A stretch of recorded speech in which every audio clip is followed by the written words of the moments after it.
some content creators manage to put out so many videos every single week without interruption, and bless them for doing so, but my life just keeps getting in the dang way. Anyway, I have a really curious case for you this evening. It is not one that I planned on covering quite so soon. However, I actually was discussing it with one of the drug reps that comes into my job. She is really into true crime too, and we always talk about different cases.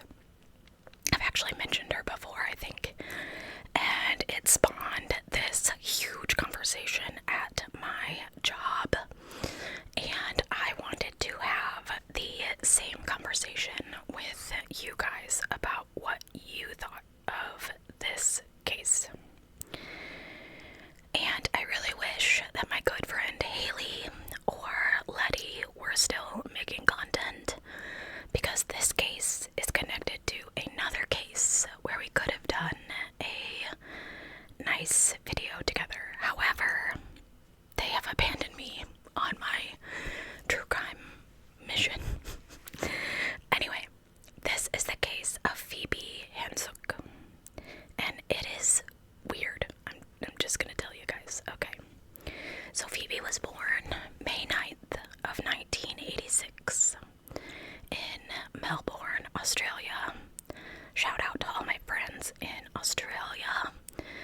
Bless you guys for living there. Your bugs are huge.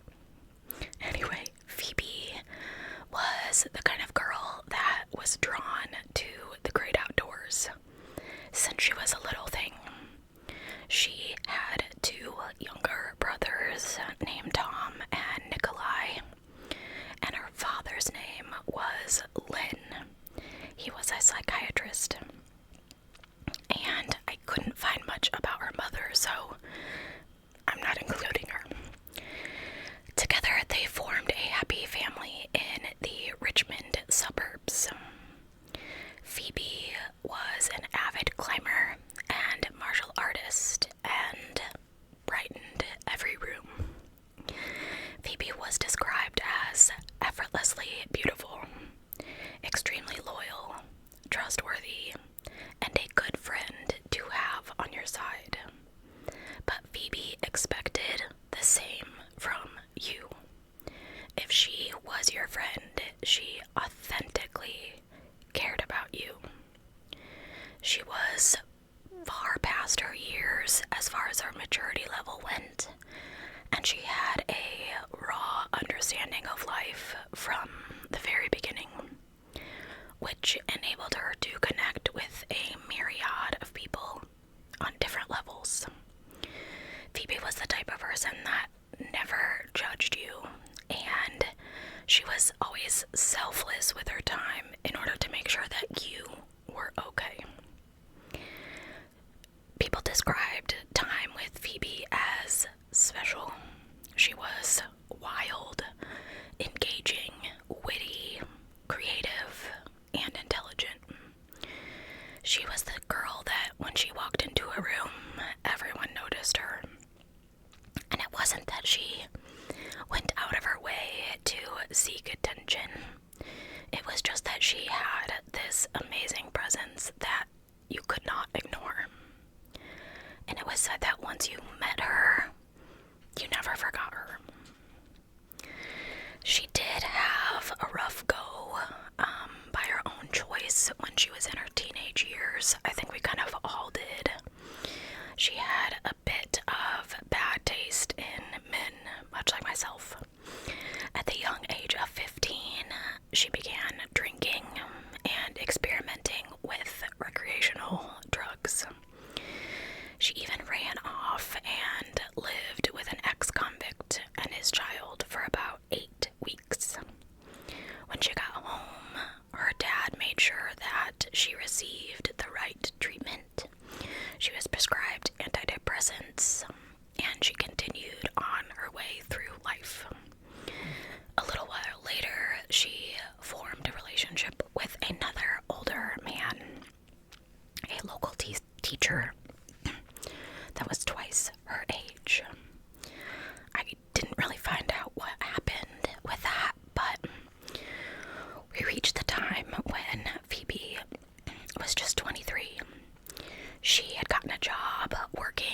reception at Lynne Godfrey Hair Salon in South Yarra. Around this time, she met 39-year-old Anthony Hample. He was actually one of the clients there at the salon. He was described as a handsome events promoter. And when I dug deeper, I found out that his parents were both judges. His father, a Supreme Court judge, and his stepmother, County Court judge. So when Phoebe met Anthony, her boss, Lynne, thought she was just gonna use him and leave him. She used the words shag him and flick him, which I thought was so cute. But Phoebe wound up dating Anthony for 5 months, and she ended up moving in to his Balenciaga apartment. I want to say Balenciaga every time I see that, but that's not what it is. It was on St. Kilda Road in October of 2009. So over the next 14 months, their relationship was described as kind of rocky. Phoebe actually started to drink heavily, even telling her psychiatrist, Joanna Young, that Anthony was pretty verbally abusive. And towards the end of her life, she did try to leave him 4 times in the last 6 weeks that she was alive. But according to her boss, Anthony just managed to lure her back in some way. So that brings us to December 10th of 2010. Phoebe and her father Lynne had made plans to meet Anthony for dinner. And in the meantime, Phoebe was just hanging around the apartment that she shared with him that day. She was captured on CCTV footage leaving their shared apartment on the 12th floor at 11:44 a.m. following a fire alarm. She was outside walking her dog before going back home. So from here, we only have Anthony's account of what happened. Anthony said that he arrived home shortly after 6 p.m. And this was confirmed, like you had to swipe or put in a punch code to get into their building. So this was confirmed. So he gets into the apartment and he finds a broken glass. And there is blood kind of spattered across a couple things in their apartment, to include a computer and the keyboard that he used. And Phoebe was nowhere to be seen. There was evidence that she had started getting ready for their evening because her purse and her wallet and her keys were on the kitchen counter, and her flat iron was plugged in and set out, and we'll talk about more about that in a minute. But there were also 2 used wine glasses that were on the table, and I will tell you that they were never tested for fingerprints, but I find it really odd that there were 2, and we'll talk about it more. So Phoebe wasn't actually found until just after 7 p.m. They found her in a pool of her own blood next to the trolley bin in the ground floor refuse room. She had long since passed away, and when they tested her blood, she had a blood alcohol level of 0.16, more than 3 times the legal limit. And she also had a sleeping pill in her system known as Zolpidem. I find that really weird, because why would she have taken a sleeping pill when she knew she was going out to dinner? However, maybe it was from the night before. So, how did she get there? You're wondering, why is she in this refuse room? Well, a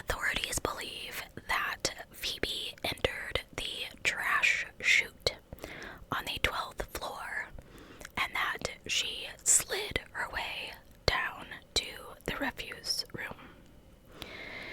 They concluded that she entered the chute between 12:03 and 7 p.m. because that's not a small window at all, or, oh gosh, I'm so sorry. That is 7 hours. Okay. This chute is narrow. It measured 14.5 inches by 8.6 inches. That is so tiny. And yes, it certainly would have allowed someone of Phoebe's size to climb into. But the weird thing about this is the coroner said that she had fallen, and her injuries are consistent with this mostly, feet first, with her arms next to her sides. Police believe that Phoebe initially survived her fall 12 stories at a 45-degree angle and bled to death in the dark after trying to crawl out of the garbage bin. This is because the trash compactor at the bottom of the chute had virtually severed her right foot, so she couldn't just stand up and walk away. Her clothes were disheveled, her jeans were actually around her knees, and her belt was undone, and she had bruises on her arms, which looked a lot like fingerprints, if you ask me.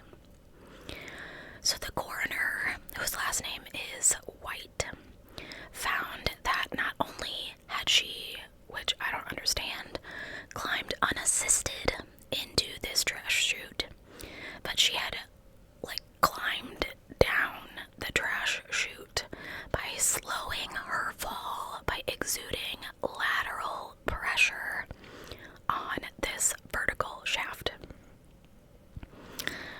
That's bonkers to me. Apart from the extreme physical difficulty of this suggested mode of descent, photographs show that there's very little dirt on Phoebe, on her clothes, on her hands. Evidence was given that the inside of this chute was really dirty, so the degree of contact would have caused her hands and her skin and her clothing, especially her backside, to be very dirty, and inevitably I think her shirt would have ridden up some. However, if she moved once she got to the floor, that could have been fixed. The pathologists reported several things that made me a little curious. Phoebe's height was listed as approximately 166 centimeters, but her actual height was 175 centimeters. So either they got it incorrect, or her body had been compressed and shortened by the force of her fall. Now, it could have been quite difficult for them to achieve an accurate measurement because she had fractures to both legs and the near severance of her right foot. It was actually held on by just one tendon. The coroner bases his assumption that she did not free fall down this chute based on the absence of major trauma to her internal organs. So as I said, she fell into this 45-degree angled chute and slid from that to the horizontal compaction chamber. The 45-degree angle would have significantly reduced the force of the fall. Being half of a right angle, 45 degrees might half the force of impact against falling against a horizontal surface. So if that were the case, the force of a 30-meter fall would equate to that of perhaps a 15-meter fall onto a horizontal surface. Putting aside the fact that her foot was nearly severed, she also sustained significant damage consistent with such a fall. She had a fractured left upper femur and extensive bruising to her bottom. However, she also had some unexplained injuries to her head, which to me seems quite unlikely the result of a feet-first fall. The unexplained injuries to which I refer, of course, could have been sustained in this fall, but they were consistent with her being struck on the right side of her jaw with enough force that the left side of her head hit like a wall or something. Or, something she was leaning against. She had a 1 centimeter abrasion accompanied by bruising on the right side of her jawbone, and what was described by the pathologist as a subdural hemorrhage present over the left parietal cortex, which is the upper left side of the brain. This injury is capable of causing unconsciousness, but the pathologist made no comment as to its possible cause, other than to make the suggestion that it could have been an artifact of removal of her brain during the autopsy. His report, which I've never seen this before, put a question mark in front of this comment. The coroner cited it as an affirmative statement that the injury was caused post-mortem. This misrepresents evidence, if you ask me. There was also an adjacent 1 centimeter abrasion on the outside of her head, above her left ear, which was consistent with striking something, as I said, a wall or something. So, these injuries remain conclusively unexplained, and they are consistent with a physical attack, at least to me. The same can be said concerning the unexplained bruises on her arms. It was her right inner upper arm. They were described as circular and ovoid bruises, consistent with grip marks. She also had bruising to her left wrist and her neck. Now, there could be other explanations for all of this, but speculation is not evidence. The fact that nothing in the evidence precluded the possibility of physical attack. Dr. Lynch, the pathologist, stated in his autopsy report, "I am not in the position to exclude the possibility or involvement of other parties." So, there were features of evidence placed before the coroner which raised even more unanswered questions, but they were not referred to him. I need to make better notes. Not referred to by him in his findings as having relevance or significance. For instance, Phoebe was intending to go out that afternoon, and her sunglasses were found near her head on the floor. It was her habit to always wear them when she was outside on sunny days, and invariably wearing them on the top of her head when she wasn't using them. She would have been unlikely to have them inside on her head unless she was about to go out. In one of the police photographs, her straightening irons were shown plugged in and sitting on the bathroom floor. This was another indication of her preparation to go out at some point, as I said. They were unlikely to be left out and plugged in when not in use, because Antony's reputedly facetious concern with neatness and tidiness in his apartment meant she didn't do that. Yet another indicator that Phoebe intended on leaving the apartment was the mobile phone charger, which was photographed in her bag on the kitchen bench along with her keys. Antony said that he believed Phoebe had lost one of her cell phones, and he said that he had taken her iPhone to a shop for repair on the day of her death. If these statements were both true, it would mean that Phoebe didn't have either of her cell phones, raising the question as to why she put a charger in her bag. If she was planning to go somewhere, she must have planned to have been there long enough to possibly need to recharge her phone, right? When Phoebe was found in the compactor room, her jeans were below her knees. They were undone at the waist, and her belt was only threaded through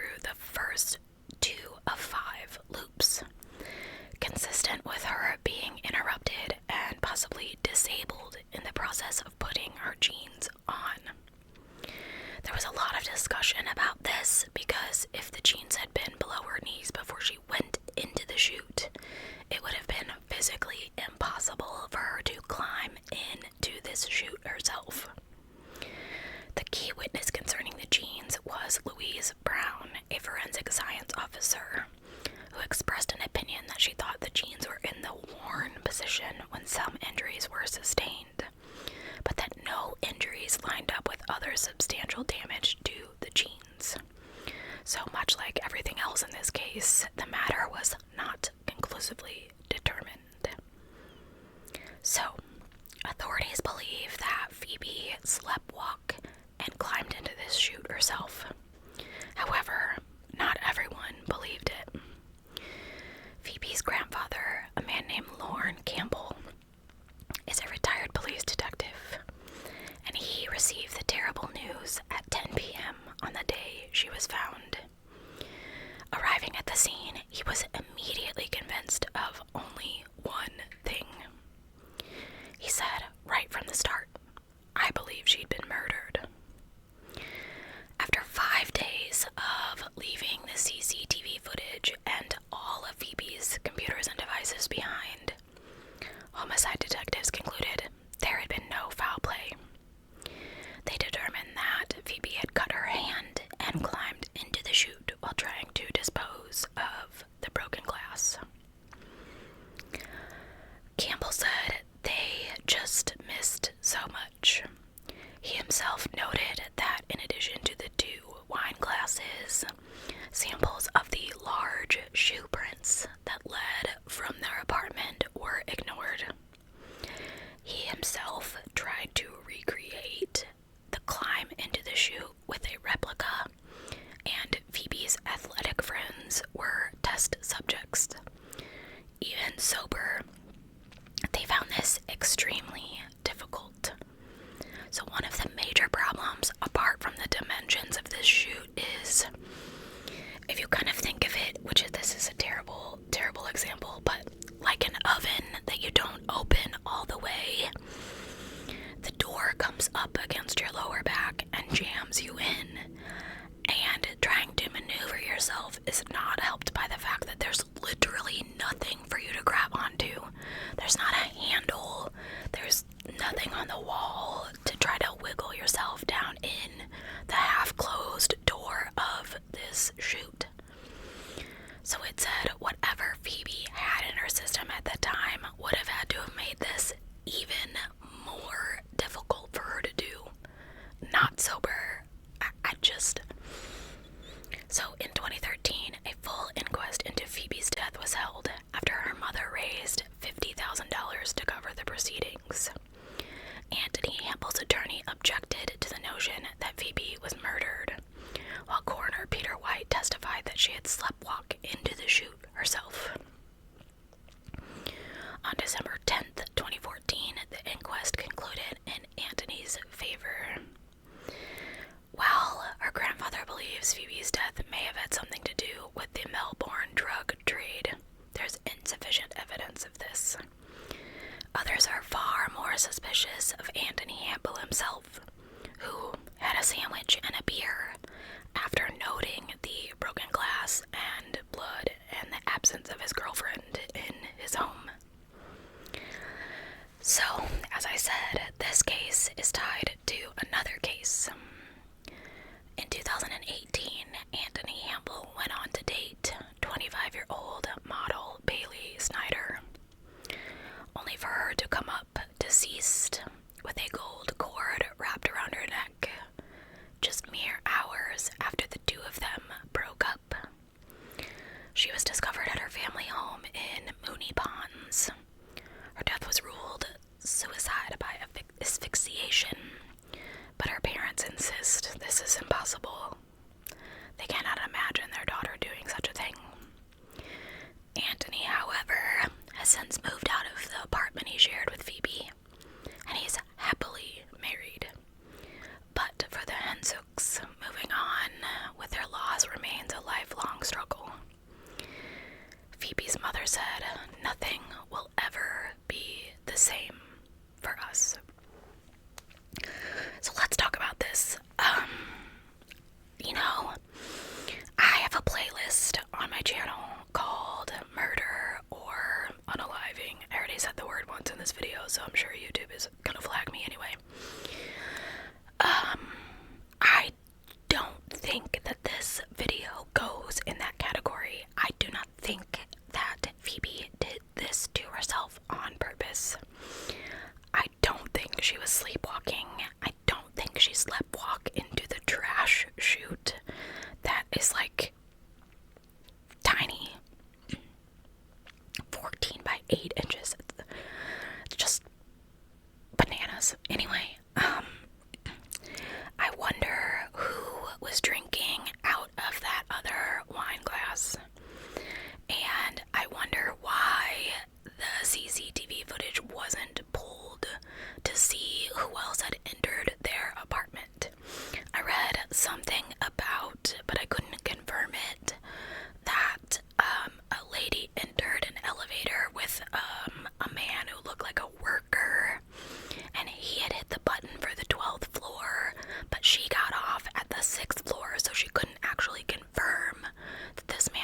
that he didn't hire someone to do it or something like that. Not necessarily.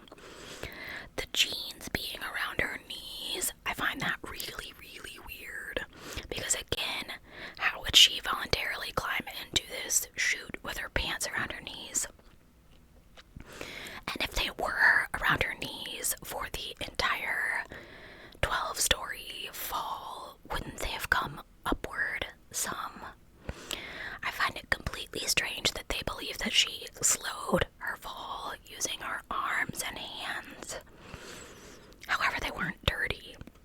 I fully believe that if she was awake, she probably did try to slow her fall, because that was probably scary as crap to be sliding down this thing, whether somebody put you in there or you did it yourself. Even at a 45-degree angle, that's still scary. But her hands and arms weren't dirty. The bruising, I don't really have an explanation for the bruising, because bruising doesn't really show up that quickly. Not to say that those bruises weren't from a previous disagreement with Mr. Anthony, but I believe that she had someone in her apartment, a man, based on the footprints that I did not see pictures of, just descriptions. I don't know who or why or whatever, but I think that this man either tried to take advantage of her and like bonked her head off the wall and thought she was dead and decided, I'm gonna put her down the trash chute, instead of just leaving her in the apartment. And I think that this case will probably never, ever, ever have a conclusion. Anyway, thank you so much for being here today. I am still a little squeaky, as you can get through this video, and I definitely bonked the mic, so sorry. I will see you guys soon for another video. Let me know down below, please, what you think happened to Phoebe. Do you think that she climbed in that chute all on her own, sleepwalking in the middle of the day? Or do you think someone put her in there? Thanks again, guys. I'll see you soon. Goodbye.